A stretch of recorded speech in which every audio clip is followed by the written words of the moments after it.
I'm the head pastor of Compass Christian Church, a non-denominational church here in Louisville, Kentucky, and I actually am a biblical Unitarian, so I agree with you All right, on this topic. We may have some far-reaching disagreements on who Jesus is and stuff, but at least on his divinity, we're going to agree.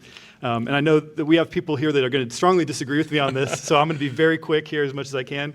Take your time. I brought a couple of books here. This is Andrew Perriman's book, In the Form of a God. He's a Trinitarian scholar he's a Trinitarian scholar who lives in the UK, and this is a book that addresses basically all the Pauline scriptures about the divinity of Jesus, and he agrees with me basically on all of the Pauline passages. So first off, just because people may not know, as a Unitarian, biblical Unitarian, you do not believe Jesus is God. Right. We don't believe in the personality of the Holy Spirit, and we do not believe that Jesus is God. So we would say that Jesus is the Messiah, the Son of God, the King of Kings, Lord of Lords. Basically everything that a conservative evangelical would believe about Jesus, except that he's not part of the I would agree with God. you on a lot of that. I believe he is a Messiah. I believe he's a prophet. Sure. And we would agree on that. Yes. Some we can discuss. But okay, so this book here is from a Trinitarian who actually proves that Jesus wasn't God. Yes, in Paul. In Paul's epistles especially. And I think that's a lot of the bone of contention between Islam.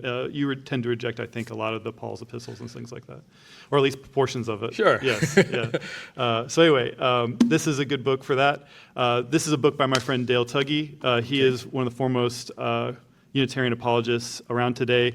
It's a book that just came out. It's called Monotheism, Heresy, and the Bible. And it's basically his life work on biblical Unitarianism. So this is everything you'd want to know from a philosophical and biblical and historical perspective about our views. Very good. And so, he is a professional philosopher trained at Brown, PhD. This is a book by my friend, Dr. Dustin Smith. He's a New Testament scholar and professor in a Methodist college in South Carolina.